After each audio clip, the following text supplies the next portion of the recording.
ಅಮೆರಿಕದ ವಶದಲ್ಲಿ ವೆನೆಜುವೆಲಾ, ಭಾರತಕ್ಕೆ ಹೊಡೆತ ಜಾಕ್ಪಾಟ್. ದೇಶದ 2 ಕಂಪನಿಗಳಿಗೆ ಹಬ್ಬ. ವಿಜಯ ಕರ್ನಾಟಕ ವೆಬ್ ವೀಕ್ಷಕರಿಗೆ ನಮಸ್ಕಾರ, ನಾನು ಶಿವಮೂರ್ತಿ ಸೊರಬ. ವೆನೆಜುವೆಲಾ ಮೇಲೆ ವಿಶ್ವದ ದೊಡ್ಡಣ್ಣ ಅಮೆರಿಕ ನಡೆಸಿದ ದಾಳಿಯಿಂದ ಇಡೀ ವಿಶ್ವವೇ ಶಾಕ್ನಲ್ಲಿದ್ದರೆ ಭಾರತಕ್ಕೆ ಮಾತ್ರ ಜಾಕ್ಪಾಟ್ ಹೊಡೆದಿದೆ. ಹೌದು, ಅಮೆರಿಕದ ಪಡೆಗಳು ವೆನೆಜುವೆಲಾ ಮೇಲೆ ದಾಳಿಯನ್ನು ನಡೆಸಿ ಅಲ್ಲಿನ ಅಧ್ಯಕ್ಷ ನಿಕೋಲಸ್ ಮಡೋರೋ ಮತ್ತು ಅವರ ಪತ್ನಿಯನ್ನು ಅಪಹರಿಸಿವೆ. ಆಪರೇಷನ್ ಅಬ್ಸಲ್ಯೂಟ್ ರಿಸಾಲ್ವೋ ಹೆಸರಿನಲ್ಲಿ ನಡೆದಂತಹ ಈ ದಾಳಿ ಜಗತ್ತನ್ನು ಬೆಚ್ಚಿ ಬೀಳಿಸಿದೆ. ಆದರೆ ಸಾವಿರಾರು ಕಿಲೋಮೀಟರ್ ದೂರದಲ್ಲಿರುವ ಭಾರತದ ಷೇರು ಮಾರುಕಟ್ಟೆಯಲ್ಲಿ ಇದು ಹೊಸ ಸಂಚಲನಕ್ಕೆ ಕಾರಣವಾಗಿದೆ.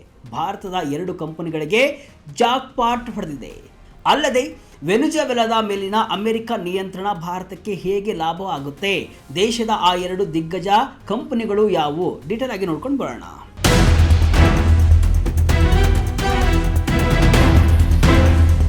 ವೆನೆಜುವೆಲಾ ಮೇಲೆ ಅಮೆರಿಕ ದಾಳಿ ಮಾಡಿದ ಬೆನ್ನಲ್ಲೇ ಹಲವು ದೇಶಗಳಲ್ಲಿ ಆತಂಕದ ಮನೆ ಮಾಡಿದೆ. ಅಮೆರಿಕ ಅಧ್ಯಕ್ಷ ಟ್ರಂಪ್ ಅವರ ಅದೊಂದು ಆದೇಶ ಇಡೀ ದಕ್ಷಿಣ ಅಮೆರಿಕದ ರಾಜಕೀಯ ಚಿತ್ರಣವನ್ನೇ ಬದಲಿಸಿದೆ. ಕಳೆದ ಹಲವು ತಿಂಗಳುಗಳಿಂದ ವೆನೆಜುವೆಲಾ ಮೇಲೆ ಆರ್ಥಿಕ ಮತ್ತು ಮಿಲಿಟರಿ ಒತ್ತಡ ಹೇರ್ತಾ ಇದ್ದಂತಹ ಅಮೆರಿಕ ಅಂತಿಮವಾಗಿ ವಾಯುದಾಳಿಯ ಮೂಲಕ ಮಡೋರೋ ಆಡಳಿತವನ್ನು ಕಿತ್ತೊಗೆದಿದೆ. ಈ ಬಗ್ಗೆ ಮಾತನಾಡಿದ ಟ್ರಂಪ್, ನಾವು ಈ ದೇಶವನ್ನು ನಡೆಸಲಿದ್ದೇವೆ, ಮಡೋರೋ ಸಿಸ್ಟಮ್ ಮುಂದುವರಿಯುವುದನ್ನು ನಾವು ಇಷ್ಟಪಡಲ್ಲ. ಅವರು ನಮ್ಮ ತೈಲವನ್ನು ಕದ್ದಿದ್ರು, ಈಗ ನಾವು ಅದನ್ನು ಸರಿಯಾದ ರೀತಿಯಲ್ಲಿ ಮಾರುಕಟ್ಟೆಗೆ ತರ್ತೇವೆ. ಇನ್ನು ಮುಂದೆ ನಾವು ಬೇರೆ ದೇಶಗಳಿಗೆ ದೊಡ್ಡ ಪ್ರಮಾಣದಲ್ಲಿ ತೈಲ ಮಾರಾಟ ಮಾಡ್ತೇವೆ ಅಂತ ಅಬ್ಬರಿಸಿದ್ದಾರೆ. ಅಮೆರಿಕದ ಈ ಹಠಾತ್ ಕ್ರಮದಿಂದಾಗಿ ವೆನೆಜುವೆಲಾದ ಬೃಹತ್ ತೈಲ ಸಂಪತ್ತು ಈಗ ನೇರವಾಗಿ ವಾಷಿಂಗ್ಟನ್ ನಿಯಂತ್ರಣಕ್ಕೆ ಬಂದಿದೆ. ಇದು ಕೇವಲ ಒಂದು ದೇಶದ ಆಡಳಿತ ಬದಲಾವಣೆಯಲ್ಲ, ಬದಲಾಗಿ ಜಾಗತಿಕ ಇಂಧನ ಮಾರುಕಟ್ಟೆಯ ದಿಕ್ಕನ್ನೇ ಬದಲಿಸುವಂತಹ ಒಂದು ಮಾಸ್ಟರ್ ಪ್ಲಾನ್. ಇದು ಹೇಗೆ ಭಾರತಕ್ಕೆ ವರ್ಕೌಟ್ ಆಗುತ್ತೆ, ಇದು ಹೇಗೆ ಭಾರತಕ್ಕೆ ಲಾಭ ಆಗುತ್ತೆ, ಡೀಟೇಲ್ ಆಗಿ ನೋಡ್ಕೊಂಡು ಬರೋಣ. ಭಾರತೀಯ ಷೇರು ಮಾರುಕಟ್ಟೆಯಲ್ಲಿ ಸಂಭ್ರಮ. ಅಮೆರಿಕದ ಈ ನಡೆಯಿಂದ ಭಾರತಕ್ಕೇನು ಲಾಭ? ಈ ಪ್ರಶ್ನೆಗೆ ಉತ್ತರ ಸಿಗುವುದು ಮುಂಬೈ ಷೇರು ಮಾರುಕಟ್ಟೆಯಲ್ಲಿ. ಇಂದು ಮಾರುಕಟ್ಟೆ ಆರಂಭವಾಗ್ತಾ ಇದ್ದಂತೆಯೇ ತೈಲ ಕಂಪನಿಗಳ ಷೇರುಗಳು ರಾಕೆಟ್ ವೇಗದಲ್ಲಿ ಏರತೊಡಗಿದವು. ರಿಲಯನ್ಸ್ ಮತ್ತು ONGC ಅಂತಹ ದಿಗ್ಗಜ ಕಂಪನಿಗಳ ಪಾಲಿಗೆ ಇದು ಒಂಥರ ಶುಕ್ರದೆಸೆ. ಹೌದು, ಸೋಮವಾರ ಬೆಳಗ್ಗೆ ಭಾರತೀಯ ಷೇರು ಮಾರುಕಟ್ಟೆ ಆರಂಭವಾಗ್ತಾ ಇದ್ದಂತೆ ತೈಲ ಕಂಪನಿಗಳ ಷೇರುಗಳು ರಾಕೆಟ್ ವೇಗದಲ್ಲಿ ಏರತೊಡಗಿದವು.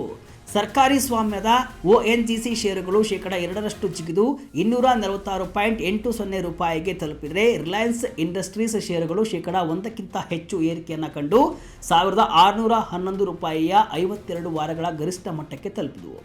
ರಿಲಯನ್ಸ್ ಕಂಪನಿಯ ಮಾರುಕಟ್ಟೆ ಮೌಲ್ಯ ಈಗ 22 ಲಕ್ಷ ಕೋಟಿ ರೂಪಾಯಿಗಳ ಗಡಿಯಲ್ಲಿದೆ. ವಿಶ್ಲೇಷಕರ ಪ್ರಕಾರ ವೆನೆಜುವೆಲಾದಲ್ಲಿನ ಉದ್ವಿಗ್ನತೆ ಅಥವಾ ಅಮೆರಿಕದ ನಿಯಂತ್ರಣವು ಭಾರತದ ಈ 2 ಕಂಪನಿಗಳಿಗೆ ನೇರ ಲಾಭವನ್ನು ತಂದುಕೊಡಲಿವೆ.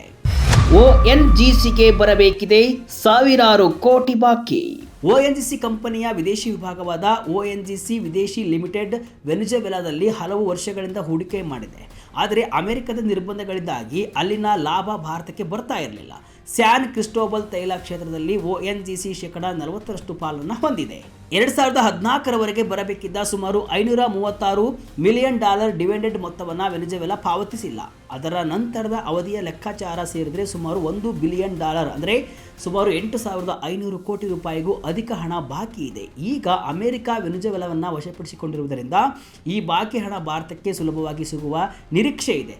ಅಷ್ಟೇ ಅಲ್ಲ, ಗುಜರಾತ್ನಲ್ಲಿರುವಂತಹ ONGCಯ ಅತ್ಯಾಧುನಿಕ ರಿಗ್ಗಳನ್ನು ಕೂಡ ವೆನೆಜುವೆಲಾಕ್ಕೆ ವರ್ಗಾಯಿಸಿ ಅಲ್ಲಿನ ತೈಲ ಉತ್ಪಾದನೆಯನ್ನು ದಿನಕ್ಕೆ 10,000 ಬ್ಯಾರಲ್ನಿಂದ ಹಿಡಿದು 1 ಲಕ್ಷ ಬ್ಯಾರಲ್ಗೆ ಹೆಚ್ಚಿಸುವಂತಹ ದೊಡ್ಡ ಯೋಜನೆ ಕೂಡ ಸಿದ್ಧವಾಗ್ತಾ ಇದೆ. ಮುಖೇಶ್ ಅಂಬಾನಿ ಮತ್ತು ರಿಲಯನ್ಸ್ಗೆ ಜಾಕ್ಪಾಟ್. ವೆನೆಜುವೆಲಾದ ಕಚ್ಚಾ ತೈಲವು ಕೂಡ ಭಾರಿ ಸಾಂದ್ರತೆಯಿಂದ ಕೂಡಿರುತ್ತೆ. ಇದನ್ನು ಸಂಸ್ಕರಿಸುವುದು ಎಲ್ಲರಿಗೂ ಸಾಧ್ಯವಿಲ್ಲ. ಆದರೆ ರಿಲಯನ್ಸ್ನ ಜಾಮ್ನಗರ ಸಂಸ್ಕರಣಾಗಾರವು ಇಂತಹ ತೈಲವನ್ನು ಸಂಸ್ಕರಿಸಲು ಜಗತ್ತಿನಲ್ಲೇ ಅತ್ಯಂತ ಸಮರ್ಥವಾಗಿದೆ. ಒಂದು ವೇಳೆ ಅಮೆರಿಕ ನಿರ್ಬಂಧ ಸಡಿಲಿಸಿದರೆ ರಿಲಯನ್ಸ್ಗೆ ಬ್ರೆಂಟ್ ಕಚ್ಚಾ ತೈಲಕ್ಕಿಂತ ಬ್ಯಾರೆಲ್ಗೆ $5 ಅಗ್ಗದ ದರದಲ್ಲಿ ತೈಲ ಸಿಗಲಿದೆ. ಇದು ಕಂಪನಿಯ ಲಾಭಾಂಶವನ್ನು ಕೋಟ್ಯಾಂತರ ರೂಪಾಯಿಗಳಷ್ಟು ಹೆಚ್ಚಿಸಲಿದೆ. ಹಿಂದೆ 2012ರಲ್ಲಿ ರಿಲಯನ್ಸ್ ತನ್ನ ಅಗತ್ಯದ %20 ತೈಲವನ್ನು ಇಲ್ಲಿಂದಲೇ ತರಿಸಿಕೊಳ್ತಾ ಇತ್ತು. ಈಗ ಮತ್ತೆ ಆ ಸುವರ್ಣ ಯುಗ ಆರಂಭವಾಗುವ ಎಲ್ಲ ಲಕ್ಷಣಗಳು ಕೂಡ ಕಾಣಿಸ್ತಾ ಇದೆ. ಭಾರತದ ಇಂಧನ ಭದ್ರತೆ ಮತ್ತು ಚೀನಾಕ್ಕೆ ಟಕ್ಕರ್. ಭಾರತವು ಜಗತ್ತಿನ 3ನೇ ಅತಿದೊಡ್ಡ ತೈಲ ಆಮದುದಾರ ದೇಶ. ಪ್ರಸ್ತುತ ನಾವು ರಷ್ಯಾ ಮತ್ತು ಮಧ್ಯಪ್ರಾಚ್ಯ ದೇಶಗಳ ಮೇಲೆ ಹೆಚ್ಚು ಅವಲಂಬಿತವಾಗಿದ್ದೇವೆ. ಈಗ ವೆನೆಜುವೆಲಾ ತೈಲ ಮುಕ್ತವಾಗಿ ಸಿಕ್ಕರೆ ಭಾರತಕ್ಕೆ ಆಯ್ಕೆಗಳು ಹೆಚ್ಚಾಗುತ್ತವೆ. ಕೆಪ್ಲರ್ ಸಂಸ್ಥೆಯ ವಿಶ್ಲೇಷಕರು ಹೇಳುವಂತೆ ಭಾರತದ ಸಂಸ್ಕರಣಾಗಾರಗಳು ವೆನಿಜುವೆಲಾ ತೈಲಕ್ಕೆ ಹೇಳಿ ಮಾಡಿಸಂತಿವೆ. ಅತ್ತ ಚೀನಾ ಕೂಡ ವೆನಿಜುವೆಲಾದಿಂದ ದೊಡ್ಡ ಮಟ್ಟದ ತೈಲವನ್ನು ಪಡಿತಾ ಇತ್ತು. ಆದರೆ ಅಮೆರಿಕದ ಈಗಿನ ಕಾರ್ಯಾಚರಣೆಯಿಂದ ಚೀನಾಕ್ಕೆ ಹಿನ್ನಡೆಯಾಗಲಿದ್ದು ಭಾರತಕ್ಕೆ ಅಮೆರಿಕದ ಬೆಂಬಲದೊಂದಿಗೆ ಹೊಸ ಹಾದಿ ತೆರೆದುಕೊಳ್ಳಲಿದೆ. ಟ್ರಂಪ್ ಜಾಗತಿಕ ದಾಳ, ಸೌದಿ ಅರೇಬಿಯಾಕ್ಕೆ ಎಚ್ಚರಿಕೆ. ಈ ಇಡೀ ಕಾರ್ಯಾಚರಣೆಯ ಹಿಂದೆ ಟ್ರಂಪ್ ಅವರ ದೊಡ್ಡ ರಾಜತಾಂತ್ರಿಕ ಆಟವಿದೆ. ವೆನಿಜುವೆಲಾದ ತೈಲವನ್ನು ತನ್ನ ನಿಯಂತ್ರಣಕ್ಕೆ ತೆಗೆದುಕೊಳ್ಳುವ ಮೂಲಕ ಅಮೆರಿಕವು ಸೌದಿ ಅರೇಬಿಯಾ ಮತ್ತು UAE ಅಂತಹ ಒಪೆಕ್ ರಾಷ್ಟ್ರಗಳ ಮೇಲಿನ ಅವಲಂಬನೆಯನ್ನು ತಪ್ಪಿಸಲು ಬಯಸಿದೆ. ವೆನಿಜುವೆಲಾದಲ್ಲಿ ತೈಲ ಪತ್ತೆ ಹಚ್ಚಿದ್ದು ಅಮೆರಿಕದ ಕಂಪನಿಗಳು, ಹಾಗಾಗಿ ಅದರ ಮಾಲೀಕರು ನಾವೇ ಎನ್ನುವ ಟ್ರಂಪ್ ತರ್ಕವು ಕೂಡ ನಾಳೆ ಸೌದಿ ಅರೇಬಿಯಾಕ್ಕೂ ಕೂಡ ಅನ್ವಯವಾಗಬಹುದು ಎಂಬ ಮಾತುಗಳು ಕೂಡ ಕೇಳಿ ಬರ್ತಾ ಇವೆ. ಇದು ಮಧ್ಯಪ್ರಾಚ್ಯದ ರಾಷ್ಟ್ರಗಳಲ್ಲಿ ಈಗ ನಡುಕವನ್ನು ಹುಟ್ಟಿಸಿದೆ. ಮಾರುಕಟ್ಟೆ ವಿಶ್ಲೇಷಣೆ ಮತ್ತು ರಿಸ್ಕ್ ಫ್ಯಾಕ್ಟರ್ಸ್. ಜಾಗತಿಕ ಬ್ರೋಕರೇಜ್ ಸಂಸ್ಥೆ ಜೆಫರೀಸ್ ಈ ಬಗ್ಗೆ ಮಹತ್ವದ ವರದಿಯನ್ನು ನೀಡಿದೆ. ONGC ಷೇರುಗಳಿಗೆ ₹310 ಮತ್ತು ರಿಲಯನ್ಸ್ ಷೇರುಗಳಿಗೆ ₹1785 ಗುರಿ ಬೆಲೆಯನ್ನು ನಿಗದಿಪಡಿಸಿದೆ. ಅಂದರೆ ಈಗಿನ ದರಕ್ಕಿಂತ -12% ಏರಿಕೆ ಕಾಣುವ ಸಾಧ್ಯತೆ ಇದೆ. ಆದರೆ ತೈಲ ಬೆಲೆ ಬ್ಯಾರಲ್ಗೆ $60 ಕೆಳಗೆ ಇಳಿದರೆ ಅಮೆರಿಕದ ಶೇಲ್ ಗ್ಯಾಸ್ ಕಂಪನಿಗಳಿಗೆ ನಷ್ಟವಾಗುತ್ತೆ. ಆದ್ದರಿಂದ ಟ್ರಂಪ್ ತೈಲ ಬೆಲೆ ತೀರಾ ಕುಸಿದಂತೆ ನೋಡಿಕೊಳ್ಳುವ ಸವಾಲನ್ನು ಕೂಡ ಎದುರಿಸಬೇಕಾಗಿದೆ. ಯಾಕಂದರೆ ಬೆಲೆ ತುಂಬ ಕಡಿಮೆಯಾದರೆ ಅಮೆರಿಕದ ಸ್ವಂತ ಶೇಲ್ ತೈಲ ಉತ್ಪಾದನೆಗೆ ಹೊಡೆತ ಬೀಳುತ್ತೆ. ಹೀಗಾಗಿ ಒಪೆಕ್ ರಾಷ್ಟ್ರಗಳು ತಮ್ಮ ಉತ್ಪಾದನೆಯನ್ನು ಕಡಿತಗೊಳಿಸಿ ವೆನಿಜುವೆಲಾದ ತೈಲಕ್ಕೆ ಮಾರುಕಟ್ಟೆಯಲ್ಲಿ ಜಾಗ ಮಾಡಿಕೊಡಬೇಕೆಂದು ಅಮೆರಿಕ ಒತ್ತಾಯಿಸಬಹುದು. ವೆನಿಜುವೆಲಾವು ವಿಶ್ವದ ಅತಿದೊಡ್ಡ ತೈಲ ಸಂಗ್ರಹವನ್ನು ಅಂದರೆ 303 ಶತಕೋಟಿ ಬ್ಯಾರಲ್ ಅನ್ನು ಹೊಂದಿದೆ. ಇದು ಸೌದಿ ಅರೇಬಿಯಾದ 267 ಶತಕೋಟಿ ಬ್ಯಾರಲ್ ಸಂಗ್ರಹಕ್ಕಿಂತಲೂ ಹೆಚ್ಚಾಗಿದೆ. ಆದರೆ ಅಸಮರ್ಥ ನಿರ್ವಹಣೆ ಮತ್ತು ರಾಜಕೀಯ ಅಸ್ಥಿರತೆಯಿಂದಾಗಿ ಇಲ್ಲಿ ಉತ್ಪಾದನೆ ಕುಸಿದಿತ್ತು. ಈಗ ಅಮೆರಿಕದ ಬಂಡವಾಳ, ತಂತ್ರಜ್ಞಾನ ಮತ್ತು ಶಿಸ್ತು ಅಲ್ಲಿನ ತೈಲ ಉತ್ಪಾದನೆಯನ್ನು 1 ವರ್ಷದೊಳಗೆ ಗಣನೀಯವಾಗಿ ಹೆಚ್ಚಿಸಬಹುದು.